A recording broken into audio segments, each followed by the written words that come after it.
The provider man in traditional family is not outdated. We are just misusing the system.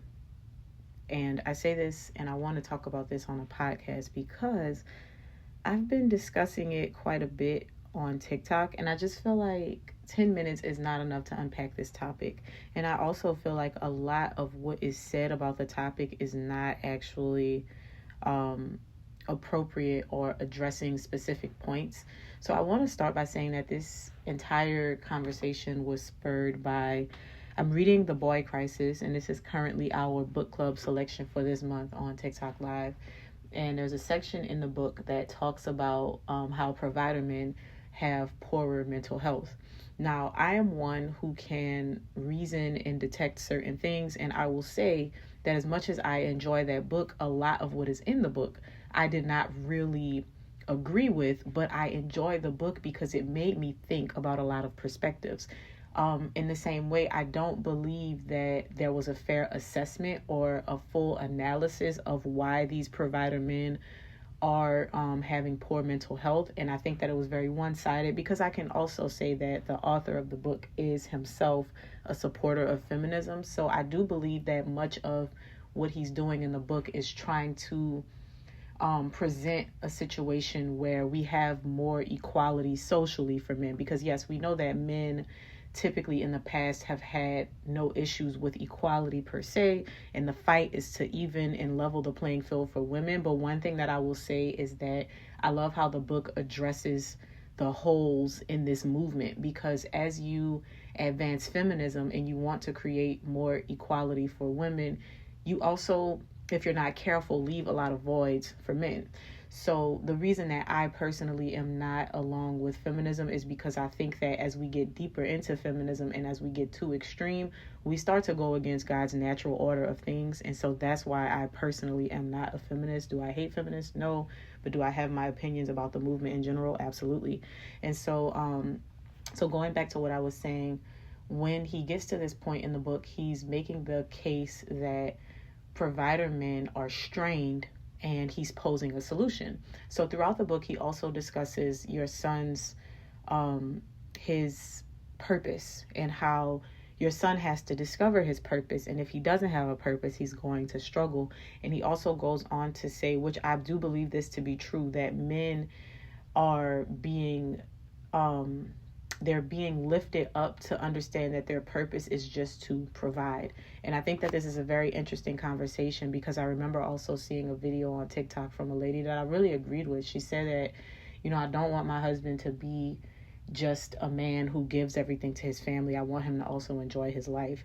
And the thing that I want to talk about regarding all of these things is that, like I mentioned, being a provider is not outdated. It is not something that we need to destroy. What we need to unpack is what comes along with those things in our society and how changing times has made being a provider, one, harder and more stressful because of expectation, but seemingly impossible as well. So I'm going to take it a step back. And some of these points I have made already on TikTok, but like I said, I wanted to take time to kind of further unpack this where I have a longer time to just say what I need to say without worrying about trying to get everything out in 10 minutes, because y'all know trying to get everything out in 10 minutes, or maybe you don't know, but trying to get things out in 10 minutes that are more nuanced, next to impossible. It's very difficult to hit all the points. And so the first thing that I wanted to point out was that as the times change, we see expectations rising more and more. So one of the points that I made in a follow-up video was that previously in older generations, traditionally speaking, when a man went to work and a woman did not go to work, she stayed home, kept the home, managed the children, managed the household, took care of her husband when he came home, all of those things. We frown upon that, but I personally feel like, as old school as it is, I think that that is one of the elements that makes man and woman happiest and most fulfilled. Because not only, when I say take care of the home and keep the home, I'm not just saying that to be like dismissive of the woman's role, because I actually think that's a very powerful role, to be in a place where you are working in the purpose of upholding your family, and that is your sole position, educating your children, keeping your home together, teaching your children foundational principles. I think that this is very ideal for Christian families as well. Again, me saying this does not mean that I don't agree if y'all both want to go and work. And I despise when people take a think piece and they try to turn it into something that you're not saying. I am saying that I think that is the most ideal situation, and I'm going to also continue to make the case for that. But what I'm not saying is that you're doing your family some type of disservice or you're doing it wrong if that's not what you're doing. And I wish that people were able to have these conversations without being so immature as to try to paint people's words to say something that they're not. But that's the ages that we live in, so it's okay. I just take that on the belt.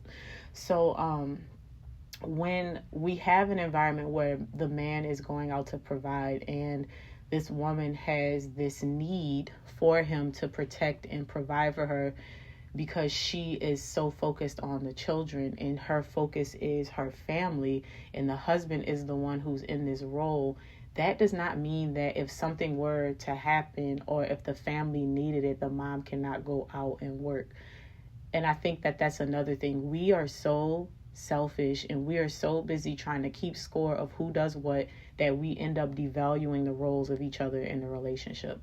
Now, granted, the woman's role is not just being this house slave. And I hate that we even look at it as slavery, because if you are a single woman, you do all of those things for yourself.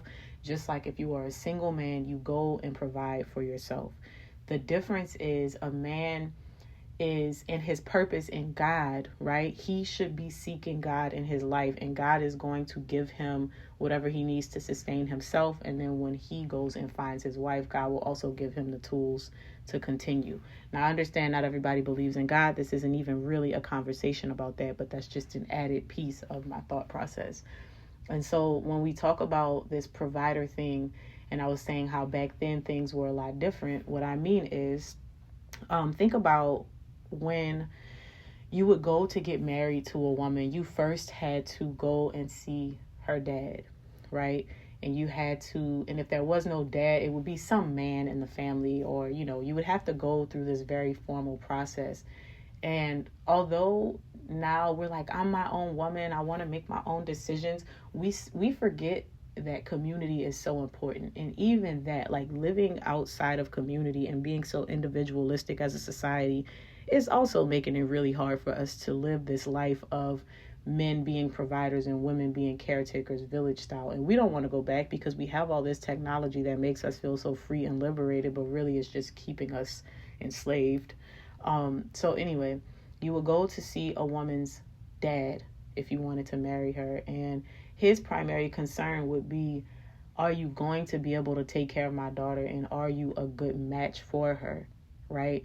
And we can say what we want about that, but that is so important. We make up these lies and we say, oh, the woman is not supposed to be your mother and the man is not supposed to be your father. But we have to understand that there is some element of nurturing like a mother that comes with being a wife. And there is some element of providing like a father that comes with being a husband. And that's not sick. It's not disgusting. We're just lost as a society and we can't comprehend that. So when you are a man and you are in that situation, this man wants to know, are you going to be able to provide for my daughter? And let's also talk about how historically there were also instances of the families being able to help these people, right? Like we also know that if a man is going to take this wife, it was sometimes expected and even anticipated, and still modern day in some societies, that one of the families would gift that family a home, or this new family, this man and wife who are going to get married, they will be supported by their family until they can make it on their own. And again, we frown upon that. We call that like a bummy thing. We don't like that in our society. So, and what this did was, you didn't have to be a man who made all of this money. You just had to be a man who had means to work with his hands, had some type of way to provide. And provision back then was shelter and food and water, okay, clothing. It wasn't a trip to Dubai. So as we get into these more modern times where it's like, well, I can do what I want. I don't need my dad's approval. I don't need this. I don't need that. We end up being young women making terrible decisions. You go off of how you feel about a man and not off of what his standing is. And this sounds like I'm trying to diminish the man to his role as a provider, but I am not.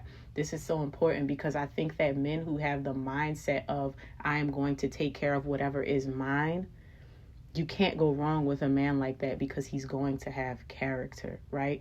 And it's not always the case, but it often is. So it's not even just about his money, because what you also have to understand is, especially modern day, we have so much more expectations on these men as far as like emotional support, emotional development, psychological awareness of things for things like postpartum depression. But even that is a more nuanced conversation because, again, we're losing community. Postpartum depression is almost impossible to avoid in today's society because we don't have community, because we want to do everything on our own, and because we don't have these strong family ties where people can help to bridge the gap and anticipate our needs.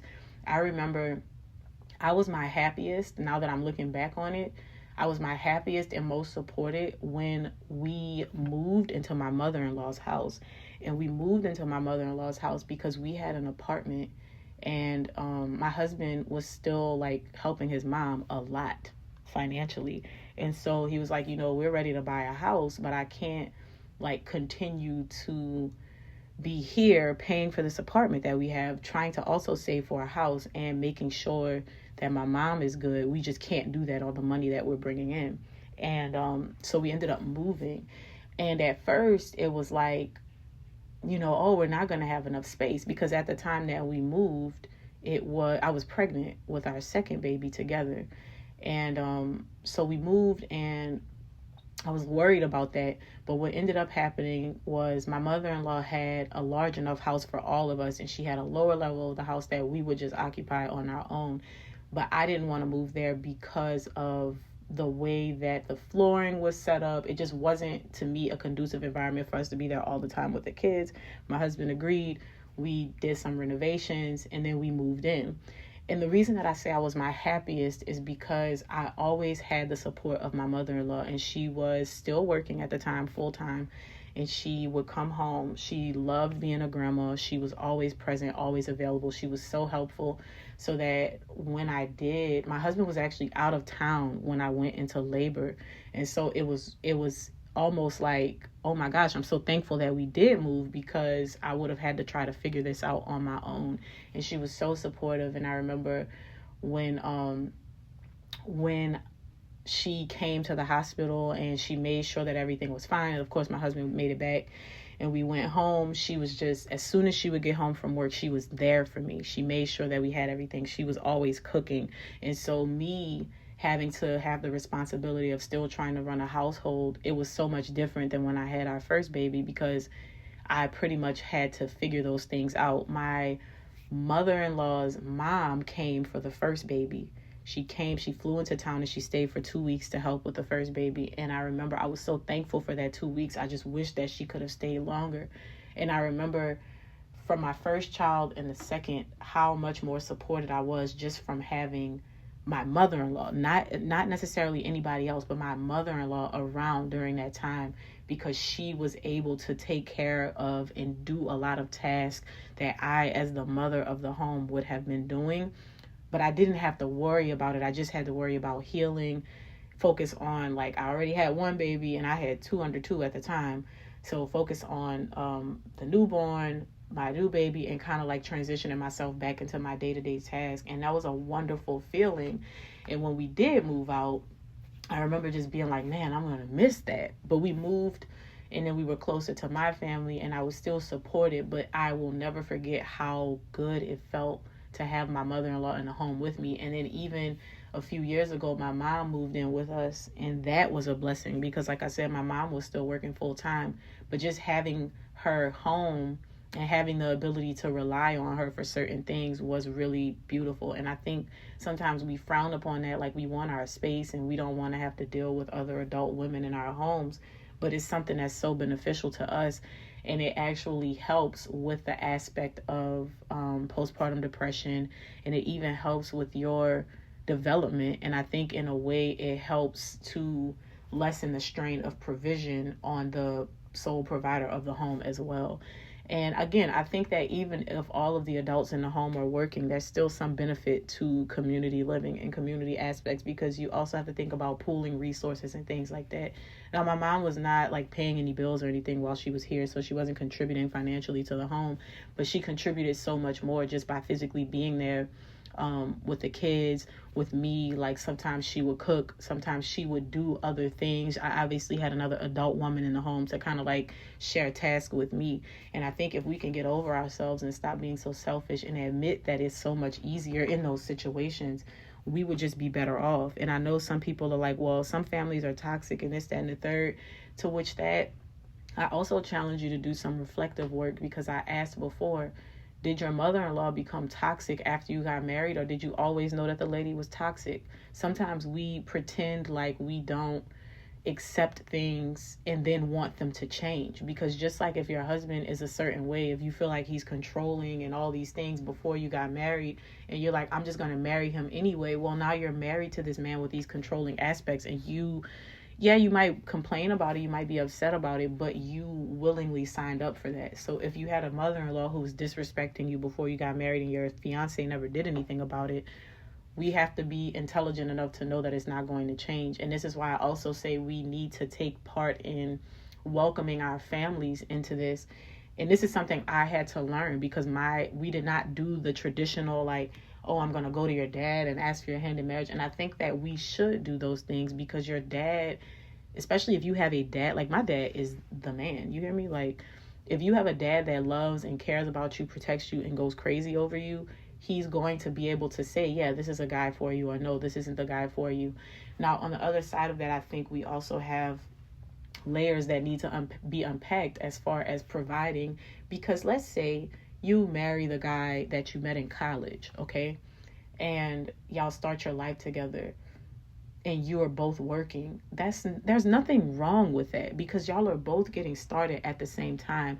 I also see where we're so obsessed with provision and nothing else, like no character development.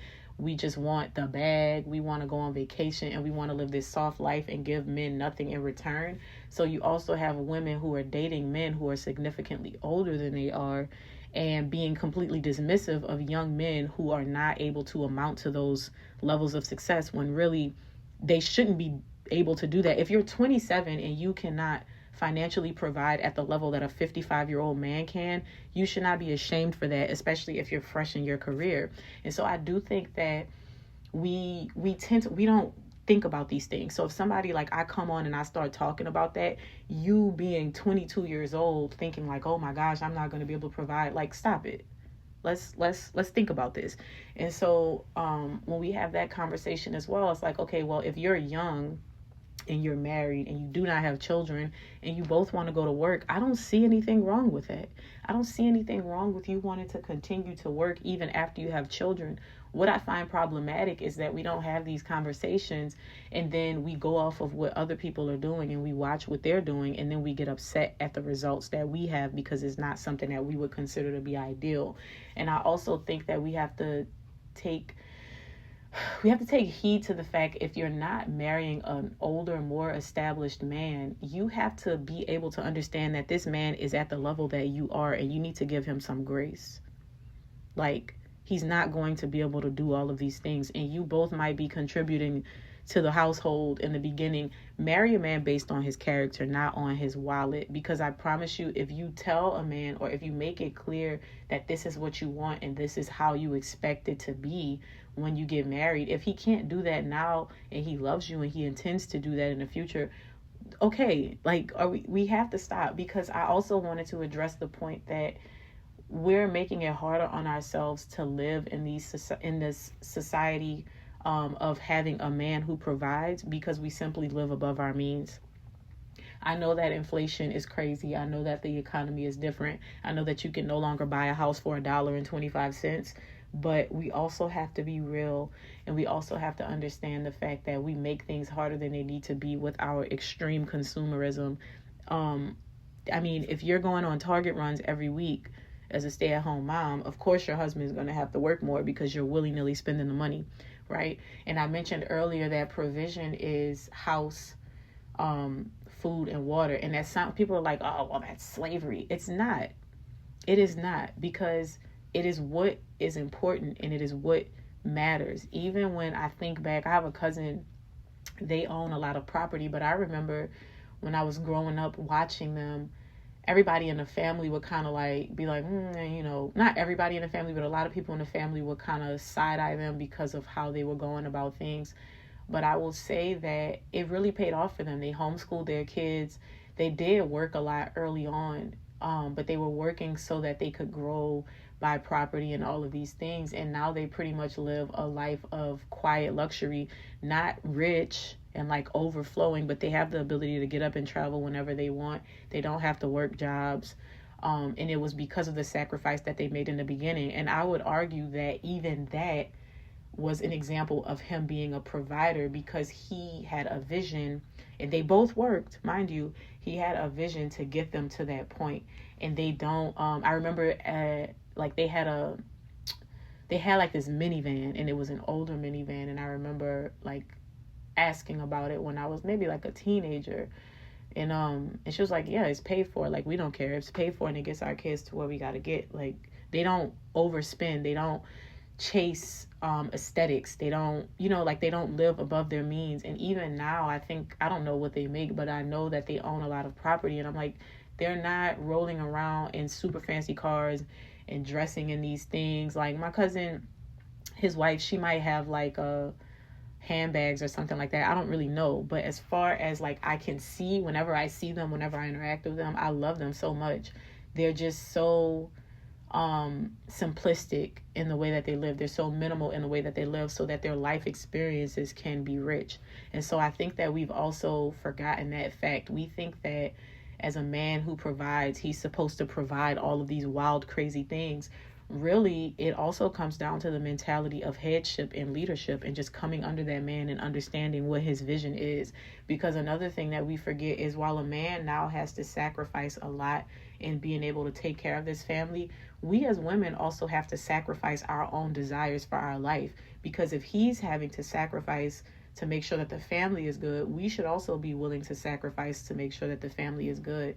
So we have to understand that too. And sometimes that means giving up those little luxuries that you have so that the family can be supported and good in the long term.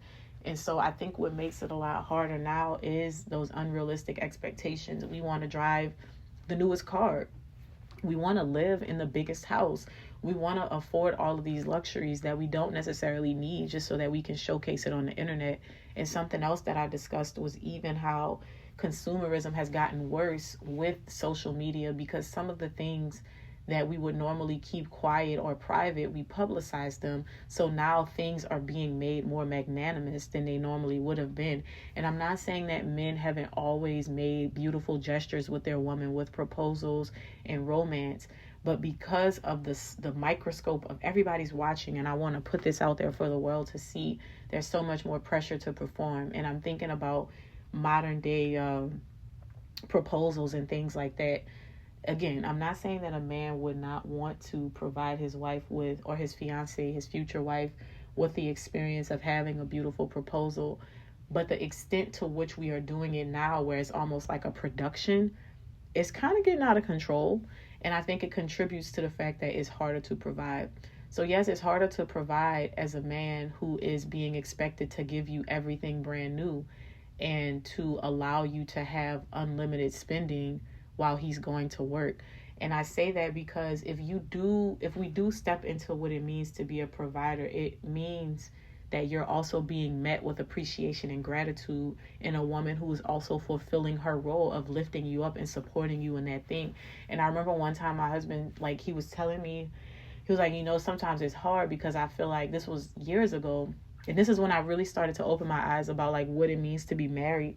He was like, sometimes it's hard because you have your own ideas of like what you want to do, but then I'm in your life to support you and to provide for you. And sometimes it's difficult because I feel like I'm going against you, or you're going against me, and you fight me on a lot of things, and I really just mean well. And I think that if I wasn't in a space to receive that for him, we would have continued down this destructive path. And we've had, our fair share of things and issues. But I think that the more I started to realize, like, okay, I am not the head of this household, and I don't want to be. I don't want to be. And my husband does not have any problem with being in that role. I think that he does a really good job too of expressing to me like what it is that he needs or expects, right? And most of the time when I thought, like, I was really young when we got married, and so some of the things that I thought were necessary just wasn't necessary, right? Some of the things that I was like, oh, this is what we need, it just wasn't what we needed. And learning to actually lean on my husband and to trust his judgment in things has made my life so much easier, and it has made him able to provide so much better, because while he wants to give everybody the world, and he's also a person who provides a lot of things for other people in his family, so there's a heavy load on him sometimes, but he wants to be able to do those things, and he takes so much pride in being able to be a provider. But I think that there were things that I was doing that may have been counterproductive to that, and I see some of those same things happening in today's society with women, where let's say your husband needs to take the kids shopping, right? And I mentioned, I know a lady who has 4 kids, and she's a stay-at-home wife. She homeschools her kids. Her husband is a diesel mechanic. And even in that situation, something that she does to make things so much easier on them is she, like me, loves the thrift store. And so she shops secondhand for a lot of things. She is quick to look up deals and things like that. Like I mentioned how me and her took the kids to see a movie last week, and we went to the matinee because we both have multiple children, and it's just cheaper. It's cheaper to go to an earlier movie where you pay like $7 per ticket, as opposed to going after hours where you pay $11, $12 per ticket. And somebody might say, well, who cares? It's only $4 or $5 more. But if you think about that per child, per adult, like if she's coming with 5 people, $5, that's another $25, $30 spent, as opposed to like $30 for all of the tickets, right? And so we have a role as women that we sometimes overlook, where yeah, he's doing these things and he's taking care of you, but just because the money is there doesn't mean that you have to spend it frivolously. Just because the money is there doesn't mean that you have to overspend it and not take regard to a budget, right? And I think those are some of the things that also make it harder. And not to mention, a lot of these men are being met with attitude and like ungratefulness and demands for more than what they are giving. And so imagine being a man who's working to provide for his family, and then every time you come home, your wife has this attitude. She's feeling like you're not doing enough, you're not showing up and being present with her when she's taking care of the kids and all of these things. And it's like, okay, and then there's this comparison of, well, you go to work while I'm here doing everything. And that is what ends up having the man look at it like, well, I go to work while you're sitting here doing nothing. And so this lack of appreciation for both roles tends to get us into like this slippery slope of comparing each other, when really we have our God-given roles. The man isn't really called in that role of nurturing as is the woman. And I'm not saying that he shouldn't be present for his children, because actually men should be the one raising their children and setting the standard and disciplining their children. But when there's this disdain for each other and these levels of expectations that can't be met, then comes resentment. And now that resentment is not just pouring out onto each other, it's being reflected in the children, because now you're not protecting your wife against the disrespect of your children. You're not protecting your husband against the disrespect of your children. And what I mean by that is, in my house, you cannot say anything bad about daddy. I'm not playing. I will correct you in a heartbeat, right? And it would be my hope that when he's alone with the children, he's doing the same thing. Like, there is none of that, because there's roles and there's appreciation at every level. And it's not just, oh, daddy's just always working. It's not just, oh, mommy's always doing this or mommy's always home. No, it's a very intentional decision in a way that we operate, and we need to honor that. And there's no honor and respect in the homes anymore. Speaking generally, you might be in a home where there's honor and respect, but I'm talking about generally. And because there's no honor and respect or reverence for each other, neither party can see the value. And so now it's this conversation about, it's too hard to be a provider, and I'm not providing for no woman so she can sit on her behind and like eat off of me. And then a woman is like, I'm not going to let a man take care of me so that I can be his slave. And that just comes down to, like I mentioned in another video, having trust issues, not really wanting to unpack the fact that the reason you feel like you won't let a man provide for you is because you're afraid he's going to leave you. He's going to abandon you. And what are you going to have left? And you don't think about, well, what would it be that would cause a man to abandon me or leave me or feel so terrible? And most of the time when we reflect on that, yeah, some men just get up and leave. But when we reflect on that, a lot of these men that left are men who were just tired. They're tired of being this man who's doing all of these things and exerting himself in a way that the woman isn't even receptive or appreciative of. And so a lot of this conversation has to do with how we fail each other as a community, because one, we don't raise husbands and wives anymore. We just raise entitled little brats.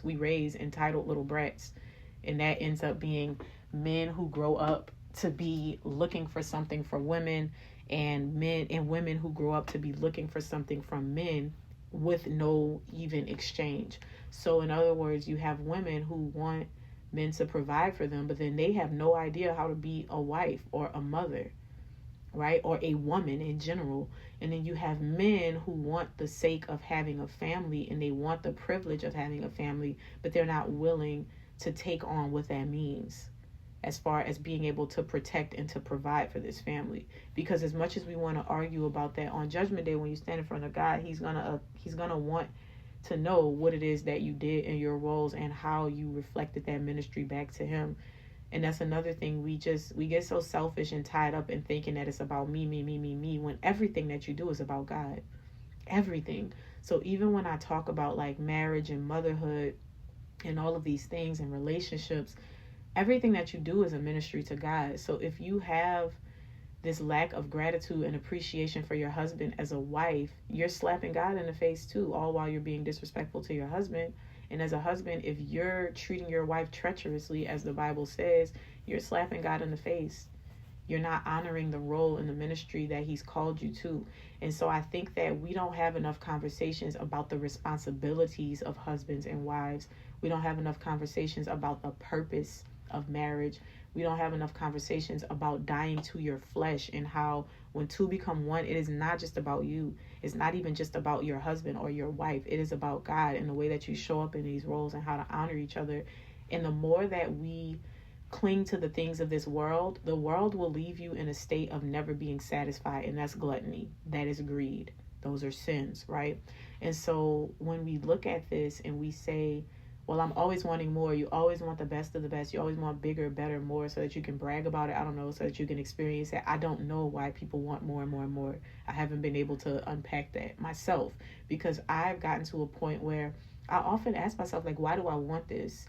And if I sit with myself long enough and I unpack it, and the root of it is not truly because it's something that I want to experience, I'm not buying into it. I'm not going to get it. People make fun of me all the time because I still drive the same old car that I've had for the past 12 years. But I told my daughter, I was like, we do probably need to get another car.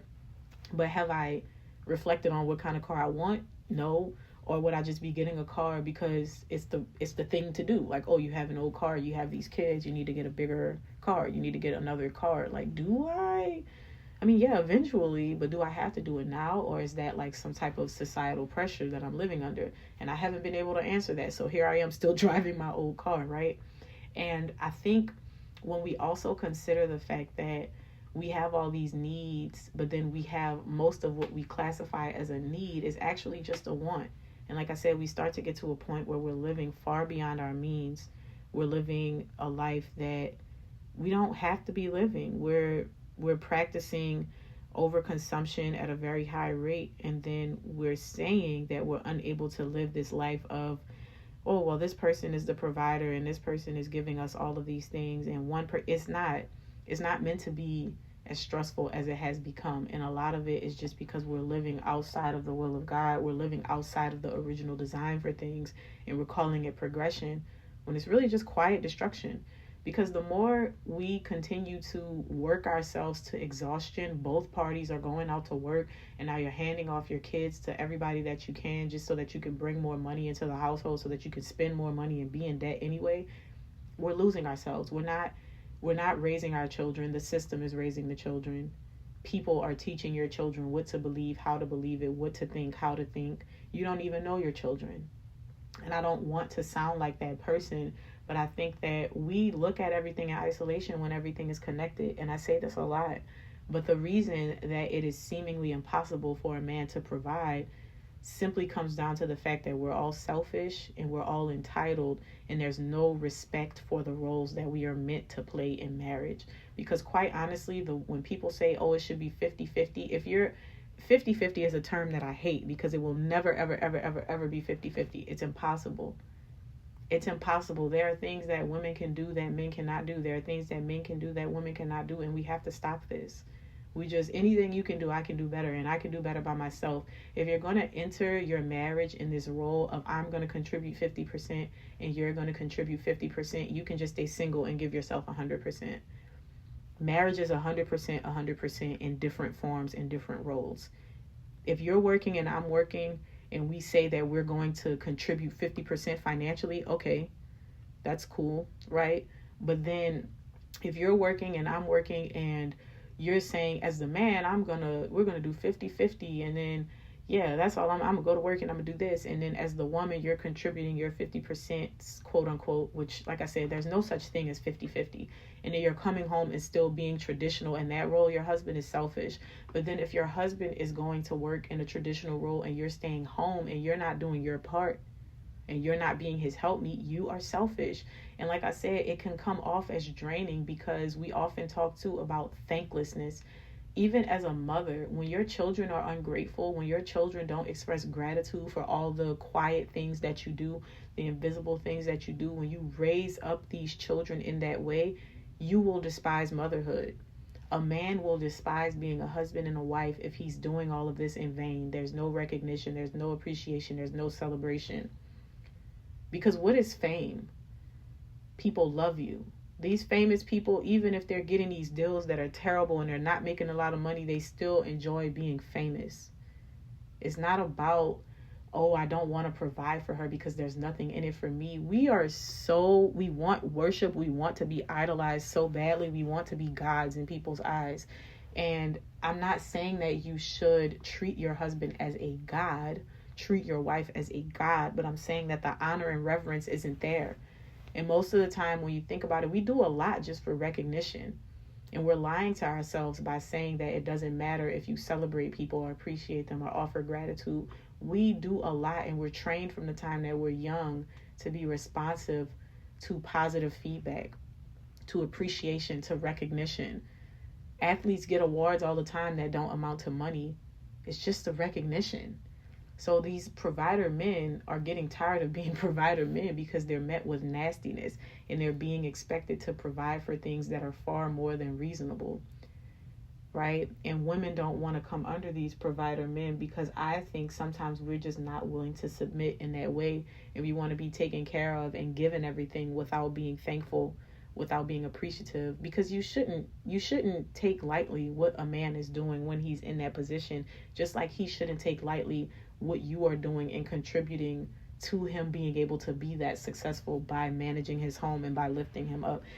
And I just think that we should move away from this idea that it's impossible, because it's not. That's a lie. It's just something that we tend to feed into. It's something that we tend to believe because it's easier for us to say that it's hard so that we don't have to be held responsible for doing it. And again, I'm not saying what you should or shouldn't do. I'm just offering perspective on a popular topic about how this is impossible when quite frankly it's not. We're just selfish. And if we started to take the steps to revert, which I don't think that we will, we would be able to see that there's nothing wrong with simplicity. There's nothing wrong with living a minimal life, a life of purpose. And I'm not saying that you have to go without or be deprived. I'm not saying you can't go on vacations. I'm not saying any of that. But I am saying that we need to rethink the way that we consider these things. A man is not less of a provider because his wife chooses to go to work or because his wife wants to go to work. A man is not less of a provider because he can't buy you a $500 pair of shoes, because that's not what provision is. That is living in luxury. And I get it. All the women are on the hunt for like a finance bro or whatever so that they can have this soft life. But I want you to know that that wasn't necessarily the design. God didn't want us hunting people for their money and their resources, because any man has the ability to provide for you. You don't have to make $1 million a year. You don't even have to make $100,000 a year, but you do have to be smart. And you have to, as a man, this is the one thing I will say to men specifically on this podcast. You have to take full responsibility for the woman you marry. If you go and get this woman who is quote unquote high maintenance and has all of this upkeep, then you have to eat the responsibility that those are the things, if you choose to marry her, that she's going to expect from you. And I'm not saying you have to go marry the ugliest girl in the bunch or the simplest girl in the bunch, but I'm just saying that you have to look at this woman's values before you decide to take her on as your wife. If you see that she is doing those things, you need to understand that you need to be able to provide those things. And if you cannot, you don't harp on her for it. You go somewhere else. Because I also think that there's so much shaming. Like, even as women, we're like, oh, well, he needs to do this and he needs to do that. And you allow that man to marry you not being able to do those things that you demanded. That's your fault. That is on you. Because you didn't choose him, but you could have said no to him if it really was that problematic. And again, it sometimes comes down to understanding that time changes situations. If you have a man that you love and he has these positive traits and these qualities, and he is a good man, but you still have to work when you meet him, who cares? Eventually the tables might turn. But a man who is reflective and is able to take care of you emotionally and does prove to be able to be a man who will one day be able to provide for you in that regard per your conversations with him, great. But so many of us, men and women, we just have these unrealistic approaches and expectations of relationships. And so it trickles down to us thinking like, oh, being a provider man is ridiculous and this and that. No, there's no honor and respect in the homes anymore. There's no honor and respect in the relationships anymore. And so it's not going to work because everybody's entitled. This woman is entitled and she feels like you have to give her the world without her reciprocating anything. This man is entitled because he feels like he just has to show up and this woman is supposed to feed him and take care of him and spotless house. No.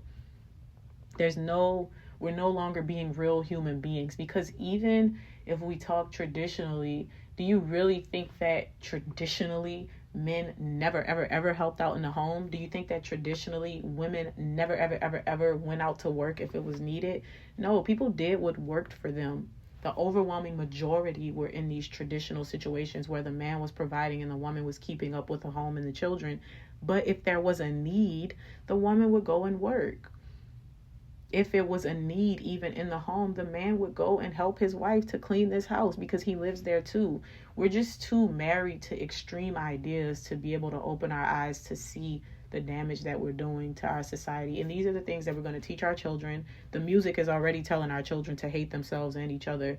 We're already super insecure. That's why we're all promiscuous, looking for love in all the wrong places.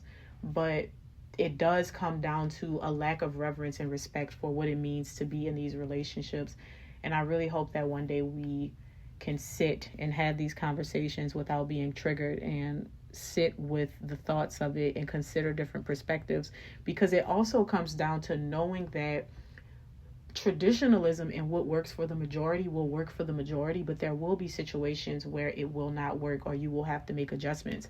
Because something else that I mentioned was that you might be in a situation where your husband gets injured on a job. What are you going to do? The woman is now going to get up and work. Does that mean that he's not a provider? No, the man got hurt at work. Make it work, right? There's going to be things that are going to happen. So this is not even something that's like, oh, if you're not doing it this way, it's wrong. But it still does not mean, so let's say that does happen. Do you start to respect your husband less because you're now in the provider position and he was providing before? No. And this is why honor, reverence, and respect is still important. Because even if there's a situation in time where your life changes and you as the woman have to be in that role and he now has to step up in the role that you were playing, that is still your husband. You are still to honor him. You are still to respect him. And it's just like, we're so transactional where it's like, if I can't get anything out of this, I don't want it. And to a certain extent, we should be. You should not be in one-sided situations with people. But it's just really disturbing. It's really disturbing how we're coming to this. And we don't reflect on it. We don't think about how big of a deal it is. We try to just minimize it to misogyny and patriarchy, and this is old school, and you want to bring women back to the 1950s. But I just really hope that these thoughts and reflections reaches the right people, and, we can start to have healthy debates and conversations about it, because I do not think that being a provider is outdated at all. I just think, as I mentioned, we are users of a system, and we've evolved so much, and we're just entirely self-centered, more selfish than we've ever been as a society. So if it doesn't work for us in the way that we want, and we don't get the larger end of the stick, then we just don't want it. We don't want to compromise. We don't want to sacrifice. We just want to be selfish people who enter relationships with other people and demand more and more and more while expecting less of ourselves. So, happy Friday. And our next podcast episode will actually be in the new year. So I will see you then.